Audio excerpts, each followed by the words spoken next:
સમંદરની, બસ બારી ઉઘાડી નથી અંતરની. સાંભળ સાંભળ વાત કરું એક ડાપણની. સાંભળ વાત કરું એક ડાપણની, ચાલને દોસ્તી કરી લઈએ દર્પણની, પછી ફરી યાદ નહીં રહેશે કોઈ પણની. ચાલ લઈએ એકાદ સેલ્ફી સમજણની, ચાલ લઈએ એકાદ સેલ્ફી સમજણની. સેલ્ફી સમજણની, સેલ્ફી સમજણની, સેલ્ફી સમજણની. તીર્થંકરોનું યથાર્થ તત્વદર્શન.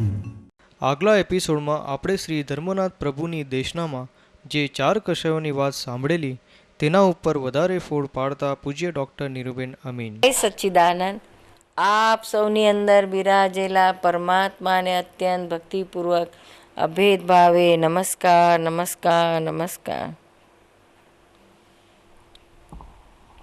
આપણે લાસ્ટ એપિસોડમાં કષાય ઉપર વાતો કરી. ક્રોધ, માન, માયા, લોભ, અનંતાનુબંધી, અપ્રત્યાખ્યાની, પ્રત્યાખ્યાની અને સ્વંજલન, આમ 16 પ્રકારે થાય છે. એમાં આપણે ક્રોધ માટે ઘણી બધી જુદા જુદા 4 પ્રકારના દાખલા લીધા, જેથી કરીને આપણને સમજમાં આવે કે આવા બધું તો આપણે ઘણું કરતા હોઈએ છીએ. એટલે ક્રોધ થઈ જાય પણ એની પાછળ પ્રતિક્રમણ પ્રત્યાખ્યાન કરીએ તો એમાંથી આપણે હળવા થઈને જ છૂટી શકીએ છીએ. એટલા માટે જ આ બધી વાત સમજવાની છે. નહીં કે આપણે વાત સાંભળીએ એટલે આપણા કશાયો બંધ થઈ જશે, એવું નહીં બનવાનું. આ તમે સાંભળશો તમે સમજાશે બી ખરું, તેથી કંઈ કરીને તમારા ક્રોધમાં માલો અટકી નહીં જાય. એ થયા તો ખરવાના જ, કારણ કે જે આપણે લઈને આવ્યા છીએ નીકળવાનું તો ખરું જ, પણ એની સાથે સાથે આપણે જો આ પ્રતિક્રમણ અને પ્રત્યાખ્યાન સાચા દિલના કરશું, પશ્ચાતાપ સાથેના, તો એ હળવાથી જશે. અનંતાનુબંધીમાંથી આપણે અપ્રત્યાખ્યાનીમાં જઈશું, અપ્રત્યાખ્યાનીમાંથી આપણે પ્રત્યાખ્યાનીમાં આવી જઈશું, અને પ્રત્યાખ્યાનીમાં આવ્યા હોય તો સવાલ જ નહીં, તો ફટાફટ સ્વપુરુષાર્થી સંજલન ને બધું કરાવીને ખૂબ ખપાવી શકાય એમ છે. એટલે અપ્રત્યાખ્યાન અનંતાનુબંધી એમાં આવે ત્યારે પછી એનો પ્રોગ્રેસ થવા માંડે છે. સંકિતને લીધે પ્રોગ્રેસ થાય છે અને સર્વવીરતિ ગુણસ્થાનક પ્રાપ્ત થાય છે. હવે સર્વવીરતિ આ ગુણસ્થાનકમાં બીજાને કોઈનો કિંચિત માત્ર દોષ ના દેખાય. આનું લક્ષણ છે શું? સર્વવીરતિનું લક્ષણ શું? તો કે બીજાના દોષ ના દેખાય. કોઈ ગાળો ભાંડે, અપમાન કરે, ગમે તે બોલે તો એ નિર્દોષ જ લાગે. એને છે તો એનું દોષિત ના લાગે. એને પછી ભલે ને ગમે તે કરતો હોય, સંસારમાં હોય, માથામાં તેલ નાખતો હોય, અત્તરના પૂમડા નાખતો હોય, કે સેન્ટ પરફ્યુમ છાંટતો હોય, ગમે તે કરતો હોય, તોય પણ એનું જબરજસ્ત સર્વવીરતિનું પદ એને ગર્વ ના બંધાવા દે. અને જ્યાં કશાયનો અભાવ છે ત્યાં આત્મા રહેલો છે, અને જ્યાં ત્યારે છે તો મૂળ સ્વરૂપનો આત્માનો જે છે એ ત્યાં સુધી આપણે અનુભવ દશા પ્રાપ્ત થાય એવું છે. એ તો મૂળ આત્માની અનુભવ દશા પ્રાપ્ત થવું બહુ મુશ્કેલ છે. કશાય છે ત્યાં સુધી આ ના થાય. સંકિત ના થયું હોય તો અનંતાનુબંધી કશાય હોય જ, અને જ્યાં અનંતાનુબંધી કશાય છે ત્યાં સુધી આત્માની કોઈ મિથ્યાત્વ જ કહેવાય. ત્યાં સુધી તો સંકિત ના થયું હોય તો શું રહ્યું? તો કે મિથ્યાત્વ. એટલે મિથ્યાત્વમાં એટલે પોતે મિથ્યાત્વી. હવે મિથ્યાત્વીને પાછું બીજાને ઉપદેશ આપવાનો રાઈટ નથી હોતો. કેમ? તો કે બીજાને મિથ્યાત્વ જ આપવાના છો ને. ચોથું ગુણસ્થાનક ઓળંગાયું હોય, સંકિત થયું હોય, આત્માનું પ્રતીતિ થઈ હોય, અને ક્રોધમાન માયેલ અનંતાનુબંધી ગયા હોય. અનંતાનુબંધી જાય એટલે શું? પ્રતિક્રમણ પ્રત્યાખ્યાન થાય ને તો પછી વરસની અંદર જે થઈ જાય તો એનો છે તો પછી વરસની અંદરમાં જે ઉડી જાય એને આટલું પણ એને યાદ પણ ના રહે કે આવું કંઈ બનેલું. એટલું બધું ક્લિયર થઈ જાય. આ તો આ લોકો આપણે બધા શું કે અમે પ્રતિક્રમણ કરી લીધા, અમે રોજ સવાર સાંજ પ્રતિક્રમણ કરીએ જ છીએ ને, એમાં જેટલા દોષ થાય ને એ તો અમે ખમાઈ જ લઈએ છીએ. એટલે અમારું તો અનંતાનુબંધી તો ક્યારનું જતું રહ્યું. એવું નથી. આપણે જે વાત નીકળે તો પાછું કેટલું બધું યાદ આવે છે, ભોગવટો આપી જાય છે. એટલે આ તો અનંત અનુબંધી પડેલા જ છે. મેં ક્લિયર થઈ જાય તો જ, અને પ્રતિક્રમણ અને વરસમાં જ થઈ જવા જોઈએ, તો એ છે તો અપ્રત્યાખ્યાની કહેશે. નહીં તો છોડશે નહીં. એટલે પ્રત્યાખ્યાવરણ અપ્રત્યાખ્યાની પણ ગયા હોય, ખાલી પ્રત્યાખ્યાનાવરણી કશાય હોય જે અંદર જ પોતાને જ અંદર સીમિત હોય, બહાર કોઈને ના ખબર પડે. એ કશાય એ સ્ટેજના આવ્યા હોય તો જ બીજાને પ્રરૂપના કરાય, નહીં તો કશાય સહિતની પ્રરૂપના કરવાથી નરકે જવું પડે. આવું જ્ઞાનીઓએ તીર્થંકરોએ કહ્યું છે. એટલે તો તીર્થંકરો જબરજસ્ત જાગૃત હતા. અને અને જાગ્રત જે હોય એકદમ ટોપમાં જાગૃતિમાં ગયા હોય, વિધાયક સ્વભાવમાં આવ્યા હોય, ત્યાર પછી તો ઉદયવશ થાય અને એને પ્રત્યાખ્યાવરણના કશાય બધા એને લીધે બધો જબરજસ્ત એને જાગૃતિ વર્તે અને કશાયોને એને ઉડાડી શકે. એટલે એને ખૂબ બધો દ્વેષ જેનો ગયો છે અને વિતદ્વેષ ગયો છે. કોઈના માટે પણ કિંચિત માત્ર દ્વેષ નથી. એને એકાવતારી પદ મળે એવું છે, જે સંપૂર્ણ વિતદ્વેષ થયો હતો. પછી છેલ્લા અવતારમાં વિતરાગ થાય ને મોક્ષે જાય. અને જો કોઈને કાચું હોય તો એના અવતાર થોડા વધી જાય, 2-4 અવતાર વધારે થાય. એટલે વિતદ્વેષ આક્રમિક જ્ઞાન મળે છે ત્યારે વિતદ્વેષ તો પહેલો થઈ જાય છે. કોઈને માટે દ્વેષ નથી રહેતો. અને અંદર જબરજસ્ત બધા માટે સમત્વ ભાવ થઈ જાય છે. અને જ્યાં જ્ઞાતા દ્રષ્ટા જ રહેવાય છે. જ્ઞાતા દ્રષ્ટા રહે ત્યારે કશાય જાય. ક્રોધનો અભાવ હોય એટલે ઓટોમેટિક ક્ષમા વર્તે, ક્ષમા આપવી ના પડે. શું અને પ્રતિક્રમણ બધે થયા કરેતા હોય છે. શું કશાય થાય એ પરવશ થઈ ગયો કહેવાય. અને પ્રતિક્રમણ સવશ તે એક પ્રતિક્રમણ કરી શકે છે. પુરુષાર્થમાં ધર્મમાં આવી ગયો છે. એ કશાય છે તો કર્મનો બી ના, કશાયથી જ કર્મ બંધાય છે. ક્રોધ, માન, માયા, લોભ આ 4 કશાય છે, એનાથી કર્મ બંધાય છે, કોઝિસ સ્વરૂપે છે. અને કશાય જાય તો એ પરિણામ સ્વરૂપે રહ્યા, તો પરિણામ સ્વરૂપેના કશાય જતા રહેતા વાર ના લાગે. એ પરમાણુ એ જતા રહ્યા, કશાય જેના ગયા પરમાણુ પણ ના રહ્યું તો એ ભગવાન થઈને ઊભો રહે છે. આ ભગવાનની આ નિશાની છે. કમ્પ્લીટ મુક્તિ ત્યાં ભગવાન કેવળ જ્ઞાન થઈને ઊભું રહે. કેવળ જ્ઞાન એટલે આત્મ સિવાય કોઈ પણ જળ કે પૂતગલ કોઈ પણ પર્યાયમાં પોતે પ્રવેશે જ નહીં.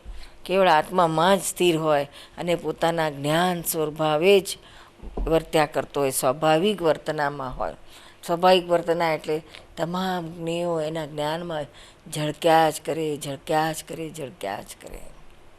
એને જોવા પણ ના હોય. એ અનંતાનું બંધી જાય, અપ્રત્યાખ્યાની પ્રત્યાખ્યાની જાય, સંજલન પણ સંપૂર્ણ જાય, ત્યારે કેવળ જ્ઞાન થાય છે. અનંતાનુબંધી ક્રોધ આપણે કેટલા અવતારો બગાડી નાખે. એક જ વાર બાપ દીકરાને ક્રોધ થયો મોડું ના જોઈએ. અનંતાનુબંધી છે. અનંતાનુબંધી માન એટલે એક વખત જો અપમાન મળે પોતાને તો એટલું બધું એને અસર થાય કે જે અપમાન કરે ને આખી જિંદગી એની જોડે છે તો બોલે નહીં, મોડું ના જોઈએ. અપમાન એને એટલું બધું હાડોહાડ લાગી ગયું. અપમાનનો ભય, અપમાન જે લાગે ચડે છે એ જ માન છે. માન કશાય છે. અનંતાનુબંધી રખડાવે શું. અને એ જ માન અપમાન થઈ ગયું પણ તરત પોતે વરસ દાડામાં પૂરી જાય તો એ અપ્રત્યાખ્યાની કહેવાય. 15 દાડામાં પૂરી જાય તો એ પ્રત્યાખ્યાની કહેવાય. અને આવે જ નહીં, આવતાની સાથે જ ઉડી જાય, વિશ્વંજલન કહેવાય. આવું સુંદર છે. અનંતાનુબંધી માયા એટલે કપટ. આ તે બધું એવું કપટ કરે તો અનંત આખી જિંદગી ભેદ પડી જાય તો અનંતાનુબંધી કહેવાય. પછી જેમ જેમ પેલું કહ્યું ને અપ્રત્યાખ્યાની પ્રત્યાખ્યાની સંજલન, ચાલ જેમ વરસમાં ખબર પડી જાય એટલું ઓછું, પછી 15 દાડામાં તો કે પ્રત્યાખ્યાની, એક સમયમાં તો કે સંજલન. ઉડી જવું જોઈએ. અનંતાનુબંધીમાંથી નીકળી જાવ ને તોય પણ આ તો યાદ જ ના હોય ને ખ્યાલમાંય ના રહે ને. કે આવું થયેલું, કે આ ખોટું થયું છે. જ્યારે પણ વાત નીકળે તો પાછું એટલું જ ચડી જાય એને નોંધ કહી છે, ભયંકર નોંધ થઈ ગઈ કહેવાય. એકવાર કોઈ કશું કહ્યું, અપમાન કર્યું તો જાય જ નહીં. બહેનોને આમાં ખાસ હોય, કપટ મિશ્રિત હોય અહંકાર ને ભાઈ અંદર સંઘરી રાખે, ખુલ્લું ના કરે. ધારો કે એક સરસ પ્રસંગ હતો, એક બેન છે તો યંગ હતી, બેન આવતી હતી અમારી પાસે, તો એમને કહે છે કે બેન મને લગ્ન થઈ 15 વર્ષ થયા, બહુ ભણેલી ગણીને હોશિયાર હતી, કે મને 15 વર્ષ થયા પણ પાણીને તરત સાસરે આવ્યા પછી એક પ્રસંગ મારા હસબન્ડ સાથે બનેલો, સાસુ નણંદ હસબન્ડને અમે બધા હતા, એક પ્રસંગ બનેલો. એમાં કહે છે કે 15 વર્ષ થયા તોય મને મારા વરની ભૂલ યાદ આવીને મને એટલો બધો ભોગોટો આવે, એટલો બધો ભોગોટો આવે કે આજે જ જાણે થયું. એટલી ખરાબ રીતે હું એના પર ગુસ્સે થઈ જાઉં, બેફામ ગમે તેમ બોલું. હવે એને બન્યું શું તો કે કંઈક આની ભૂલ નીકળી હશે આ બેનની, બહુની. તેને સાસુ અને નણંદ બેઉ થઈને એની ભૂલ કાઢી. ખરેખર આમ એની ભૂલ નહોતી. પેલા લોકોને કંઈ મિસઅન્ડરસ્ટેન્ડિંગ થઈ કે જાણી બુજીને કરી, વોટ એવર, પાણી ભૂલ નથી છતાં એની ભૂલ. પછી બધાની વચ્ચે એણે સાસુએ વહુને કહ્યું, એટલે એને હાડોહાડ લાગ્યું. એને બચાવ કરવા ગઈ તો એની બચાવ એને કોઈ સફાઈ એની કામ ના લાગી. પેલા લોકો સ્વીકાર્યું જ નહીં. હવે નવી નવી હતી, કેટલું બોલે સાસુને એને નણંદની સામે કેટલું બોલે, સસરા બેઠા હોય, વર બેઠા હોય, બધાની વચ્ચે આ વાત નીકળી તો એને બહુ જ દુઃખ, એટલું બધું હાડોહાડ લાગી ગયું. તો કે મારે સાસુ બોલી, નણંદ બોલી, એ તો મારાથી ભૂલી ગયું, પણ મને 15 વર્ષ થયા સુધી હજુ સુધી એ અંદરથી ખસતું નથી કે મારા વરે તે ઘડીએ મારા પક્ષનું એક વાક્ય પણ કેમ ના બોલ્યો. હું સાચી હતી, આ ખોટું હતું, આ લોકોનું ખોટું હતું એ મારો વર જાણતો હતો, છતાં એ ના બોલ્યો. એ મને એટલું હાર્ડમાં લાગી ગયું છે, મારા કાળજે કોતરાઈ ગયું છે કે 15 વર્ષ સુધી હું ભૂલતી નથી. જ્યારે કંઈક વાત નીકળે ને તો એ મને ઉભરાય, એટલો બધો ભોગોટ આવે. તે દાડે જે રડીને મેં તાઇફો કર્યો તો ફરી પાછો આજે અત્યારે એવો જ તાઇફો થઈ જાય કે છે. આને નોંધ કહી છે. શું નોંધ? કાળજા આપણે નથી કહેતા કહ્યું પણ હું મારા કાળજે લખાઈ ગયો, હું ભૂલીશ નહીં. અલ્યા આ તો અનંતાનુબંધી માયા કરી, ક્યારે છૂટશું? આવું તો હંગરી રખાતું હશે. આપણે તો ભૂલવાની વાત છે, છોડી દેવાની વાત છે. મારવા કાપવા આવે તોય ભગવાન મહાવીરે છોડી દેલા, તો આપણે તો એવું કોણ મારવા કાપવા આવે છે? ખાલી શબ્દોથી જ બાણ મારે છે ને, ઓછા સીધા બાણ મારે છે. આપણે એને બાજુ ટેપ રેકર્ડ બોલે છે હું તો આત્મા છું, કોને કહે છે? આ તો પાટિયાને કહે છે, મને થોડી કહે છે. હું આનાથી નોખો છું, મારા નામની ગાળો પાડે તો નામ તો પાટ્યું છે, ઓળખવા માટે આપેલું. આપણે થોડી નામ છીએ, આપણે અનામી છીએ, આત્મા છીએ, શુદ્ધ આત્મા છીએ. એને અડે જ નહીં તો એ આ ગમે એટલું કહેતો આવે ને બારોબાર જતું રહે. મહી અડી ગયું, ટચ કરી ગયું, ત્યાં પછી આ કશાય ચાલુ થઈ જાય છે. આખી જિંદગી ભૂલે નહીં કે અરે વરસની ઉપર એ ના ભૂલે ને તો એમ જો અનંતાનુબંધી થઈ ગયા. છોડે ને ફરી ફરી અનંત અવતારે ને સ્ત્રીનો દેહ આવે. આ જ માયા કપટમાં, આ જ નોંધ અને ઈર્ષા દેખાયમાં એમાં જ સબડ્યા કરીને બહાર જ ના નીકળી શકે. It's Dada Bhagwan Foundation presentation. Trimandir Sankul, Adalaj, District Gandhinagar, Gujarat. Phone 9327010101.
It's Dada Bhagwan Foundation presentation. Trimandir Sankul, Adalaj, District Gandhinagar, Gujarat. Phone 9327010101. આપણે તો મોક્ષે જવું છે, આને ક્યાં પકડી રાખવાનું છે? નોંધ અને અભિપ્રાયમાં શું ફરક? નોંધ અભિપ્રાય આવી જાય પણ એમાં ભોગવટો ના હોય.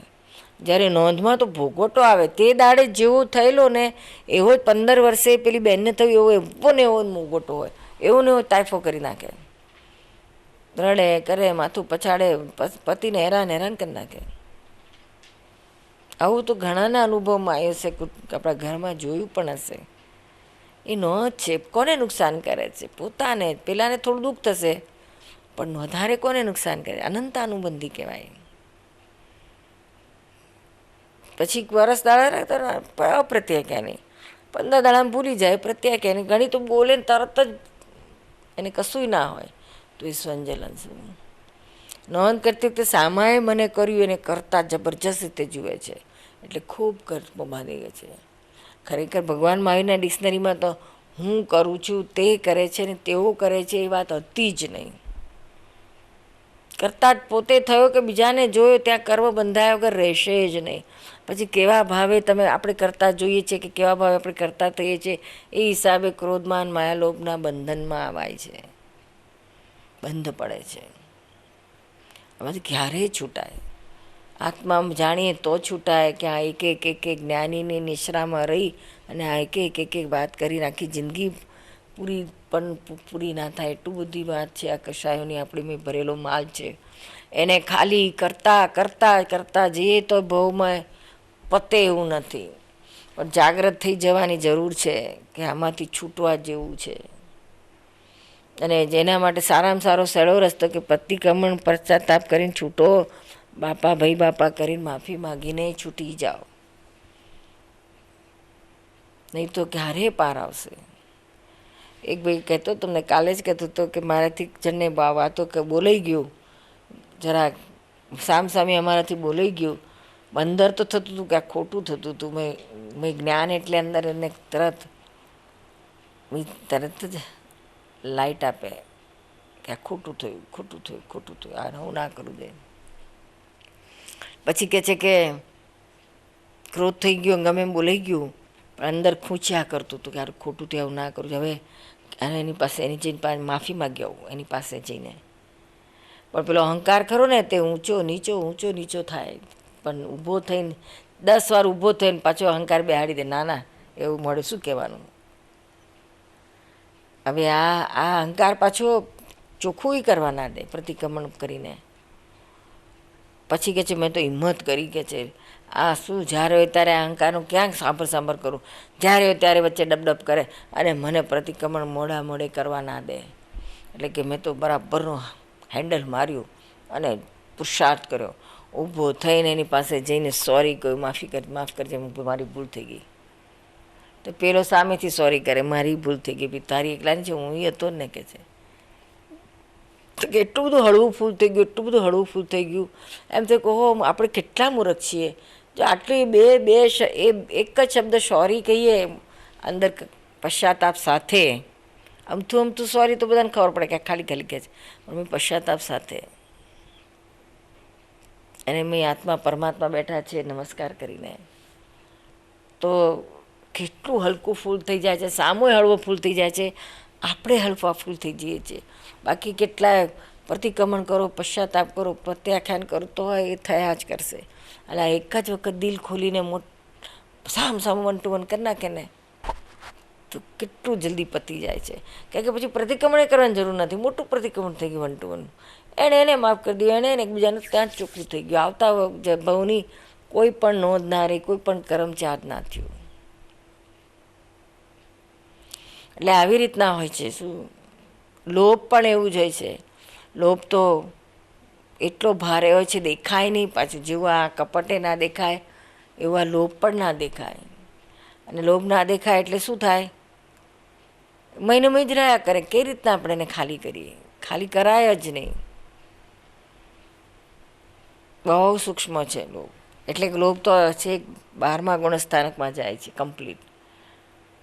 એવું છે આ બધું. દાદા કાયમ કહેતા કે અમે તો પહેલેથી જ એમને લોભ જ નહોતો કે છે. નાનપણમાં કે છે બધા સાવ નાના નાના 5-7 વર્ષની ઉંમર હોય તો કે બધા છોકરાઓ ગામડામાં તો બધા સ્કૂલેથી આવે પછી રમત કરે, ખેતરમાં બેસી જાય, બધા છે તો ઢેખાડામાંની કેરી પાડે, આંબલી પાડે, જામફળ પાડે ને બધા ખાય ને મજા કરે. પછી કેટલા છોકરાઓ લગભગ બધા છોકરાઓ તો પાછું પોટલું વારીને ઘેરે લઈ જાય. તો દાદા કે હું મારી જિંદગીમાં ક્યારેય મેં પોટલું વાળ્યું નથી કે ઘેર આટલું એક પીસે લઈ નથી ગયો કે છે. એવું મને ના સૂઝે જ નહીં, એવું મને ઊભું ના થાય. બધા ખાતા હોય તો પાડે ને પછી થોડુંક આપે તો ખાવું ખરું, ત્યાં જ પતાવી દઉં. નાની ઉંમરમાં જ આટલું બધી સમજણ હતી કે આ તો ઘેર લઈ જવા તો છે પરિગ્રહ કહેવાય, લોભ કહેવાય. આવું એમ હતું. અને આખી જિંદગી કે છે મેં ધંધા પાણી કર્યા પણ મને ક્યારેય પૈસા કમાવાનો વિચાર નથી આવ્યો. અને આખો દાડો મને તો પારકાના જ વિચાર આવ્યા કરે કે ફલાણા નોકરી નથી જતી રહી છે, કેમ કરીને એને અપાવો, કોની ઓળખાણથી અપાવો. પછી પેલાના ધંધામાં ખોટ ગઈ છે, બિચારો બહુ ડિપ્રેસ થઈ ગયો છે, એની છોકરી પરણાવીને આવી છે, કેમનું કરું, ચાલ કઈ રીતે હું એને હેલ્પ કરું. કોઈ કંઈ સલાહ લેવા આવે તો આખો દાડો જાય તો એને આપ જ કરે, પોતાને ખાવા પીવાનો વિચાર ના રહે. આવું બધું જ્ઞાન થતાં પહેલાં હતું. જ્ઞાન પછી તો સહજ આવી ગયા, વિતરાગ થઈ ગયા. પણ આટલું બધું નાનપણથી જ કે છે આવી રીતના અમારું હતું. Obliging nature, obliging. લોભ નામે નહીં. પોતાના ગાંઠના ખર્ચીને બીજા માટે વાપરે. કોઈ કઈ વસ્તુ મંગાવી હોય તો 10 રૂપિયામાં એને લીધી હોય તો એ 8 રૂપિયામાં આવી છે એમ કરીને 8 રૂપિયા લે, 2 રૂપિયા ખિસ્સાના નાખે. કેમ? તો કે એને એમ ના થવું જોઈએ કે અમારી પાસે વધારે લીધા, કદાચ ક્યાંકથી વધારે, ક્યાંથી આનાથી ઓછા ભાવમાં ક્યાંક મળતું હોય તો એને મારા માટે શંકા જાય જ ને ક્યાં ખાતો હશે. એટલે હું પહેલેથી જ મારી પાળ બાંધી દઉં, ઉપર મારા ખિસ્સાના નાખી દઉં, એટલે આપણે પ્રોબ્લેમ જ નહીં ને. 2 રૂપિયાની શું કિંમત છે? એટલે આવા બધા ઊંચા વિચારો હતા દાદાના. લોભનું નહોતું એમને છેક સુધી, ક્યારેય નહીં.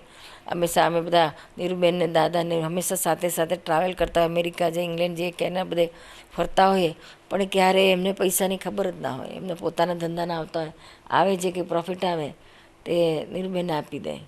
કેટલા શું ક્યાં વાપરે, કેટલું બધું એ સાચવે. એમને ક્યારેય પૂછ્યું નથી કે મારે કંઈ પૈસા છે, ખલાસ થયા છે કે નહીં છે. તમારું મેનેજ કરી લો જ્યાંથી ધંધામાંથી. એમના પોતે પાર્ટનર હતા એટલે બિઝનેસમાંથી એમને માયા જ કરે. વર્ષાસનની જેમ જ એમને હતું, અમારી જેમ. પછી એવી રીતના અમને જિંદગી ગયેલી. અમારે કાંઈ પૈસા માટે વિચાર જ નથી કરવો પડે, આવ્યા જ કરે વર્ષાસન. બીજા અમારા દીપકભાઈ છે, એમને પણ એમના તો ફાધર ઓલવેઝ કરતા, એ તો પોતે બિઝનેસ કરતા હતા. અને આ બિઝનેસમાં જે કંઈ એમને પૈસા આવે ત્યાં ચેક છે તો એના પપ્પાના હાથમાં, પોતે તો કશું પૈસો ના રાખે. અને એમને ક્યારે જોઈતા હોય કંઈ 100-200 તો પપ્પા માગે ત્યારે પેલી તો આપી દે બિચારા, પણ તોય એ માગવું પડે એમને. પોતાના પાસે રાખી ના લે, એવું ના કરે. એટલે પપ્પા જ કહેતા હતા ને કે મારો દીકરો કે છે મને ચેક લઈને આવે મોટા મોટા તો આમ એવી રીતના મને આપે કે જાણે મરેલી ઊંદડી નાખીને જતો રહેતો એમ. એટલું નિર્લેપ એમ કે લોભ નામે નહીં. નોબિલિટી બહુ, પારકા માટે બધું જ લૂંટાય, પોતાની જાત માટે તો કશું જ નહીં. એટલે આ બધા જે મુક્ત થઈ ગયા છે એને વિચાર જ નતા હોય લોભની ગાંઠ તોડી ત્યારે આવું થાય. એ તો લોભની ગાંઠ ઓહો આખી જિંદગી હાય પૈસા, હાય પૈસા, હાય પૈસા. એની પૈસાની પાછળ દોડ બધું ખોઈ નાખે. પછી આડા આવડા ધંધામાં કરે ને ગમે તે લોકો છેતરીને અણહકના પૈસા ભેગા કરી નાખે અને માને કે હું બહુ હોશિયાર છું. આનું પરિણામ શું હોય તો કે અનંત અવતાર રખડું.